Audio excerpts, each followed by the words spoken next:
So Dead by Daylight's 7-year anniversary stream dropped early yesterday.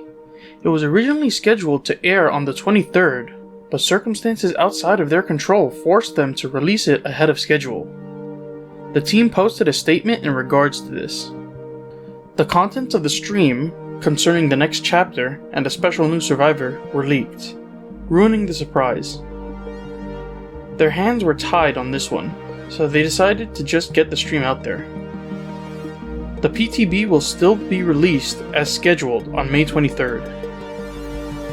While this unfortunate incident did take a lot of wind out of the stream's sails, it did still have some exciting information to share with the community.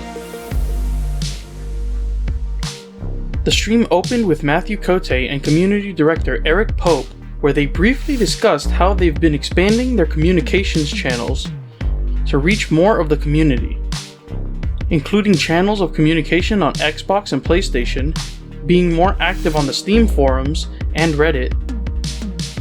They've even created a TikTok account. The roadmap for Year 8 shows great promise. Besides the leaked chapter and transmission, there are 4 upcoming chapters, including new killers, as well as 2 survivor-only chapters.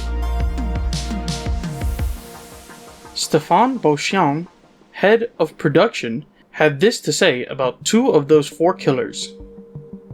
The next 2 killers that will follow after that are going to be licensed, and I would say licensed with a big L if I can. Really iconic additions to the game.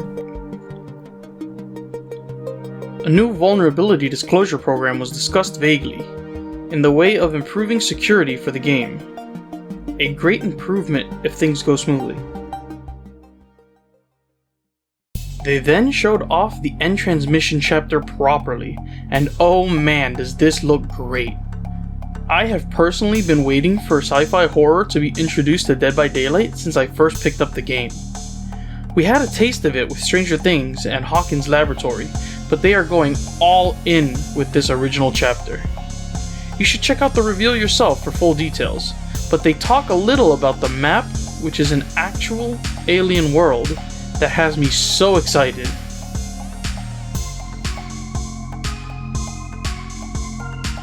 The survivor, Gabriel Soma, which I believe is our first character who's from the future.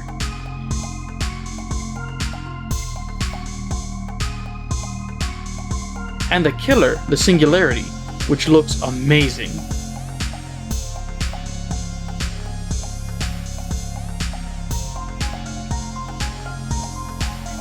In the gameplay updates, they discussed map balancing, with 2 Coldwind Farms maps, in particular, being on the dissection table. The next topic was a potential solution to face camping that still baffles me even now. Just take a look. But yes, so the way the system works is that the hooked survivor has a meter on their screen, and it fills up based on the killer's distance to the hooked survivor. So the closer the killer is, the faster it fills up. The further they are, the slower it fills up until it doesn't fill up at all because they're not within a certain radius. And once it's full, the hooked survivor can unhook themselves even in the second stage. And what's great about this is that they get the full benefits of being unhooked. So it's as though a teammate had unhooked them, or they unhook themselves with perks such as Deliverance.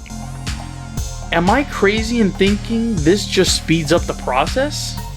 I mean, face camping isn't very viable to begin with. The rest of the team just powers through the gens and make it out. This won't change that. If anything, it will get the camped player out of the game faster. I made a little mock-up of what will happen in most cases of extreme face camping. The killer will camp, the survivor's meter will fill, they'll try to make a break for it and go down a couple seconds later. Then the process will repeat. And I'm not even good at killer. Imagine a goated nurse or blight main decides to camp, or a ranged killer such as Huntress or Deathslinger. If a killer chooses to face camp, there should be a more severe punishment. For example, keep the meter system in development and have the entity disable the killer's attacks for a short period of time.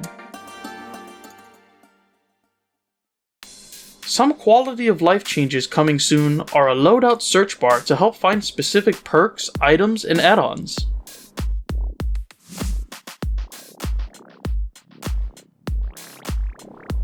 Bots will also be coming to take over for a teammate when they disconnect from the match. We will also be getting more customization options in the form of player cards, consisting of a banner and an icon. These will be new cosmetic items that will appear on the tome or rift as earnable rewards. The calling cards from Call of Duty come to mind from how they describe them.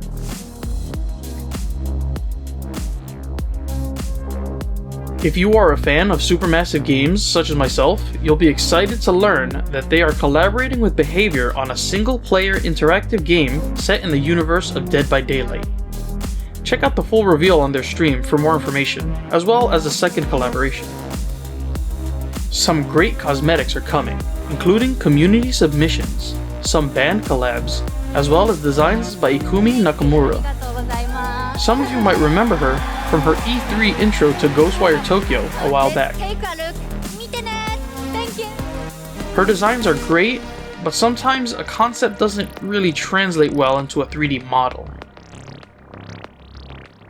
I wasn't going to even dignify this Naughty Bear cosmetic with a response, but I learned from Ots Darva that this outfit for the Trapper will have a custom Mori, which is huge for future cosmetics going forward.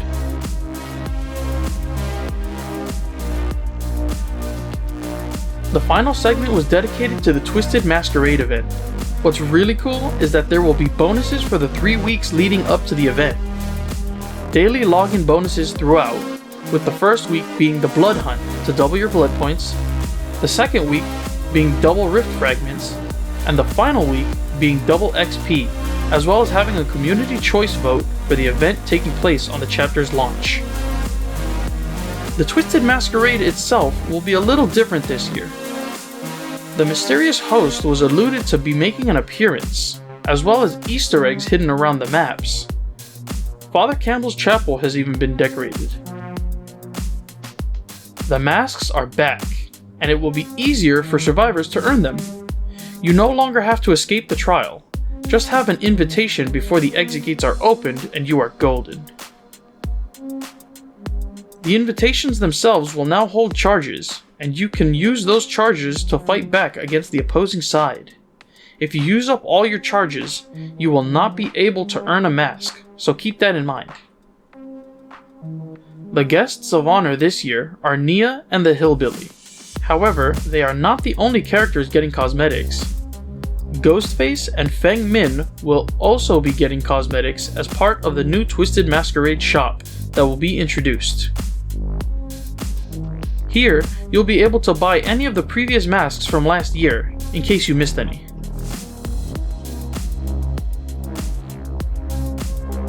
And sadly, the final reveal of the stream, the guest survivor that was spoiled earlier in the week, is the legend himself, Nicolas Cage.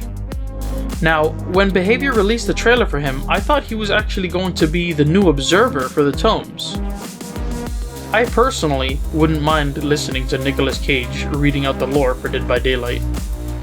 But he was revealed to be a survivor, which is really cool as well. He will be playing himself and not a character, and will be fully voiced by the man himself, so that will be interesting to experience. That's going to wrap up my coverage of the Year 7 anniversary stream for Dead by Daylight. If you enjoyed the video, give it a like, and subscribe for future Dead by Daylight content.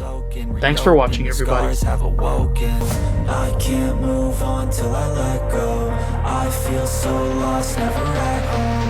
Need to be strong, every breath, oh, 'cause I can't move on till I let go.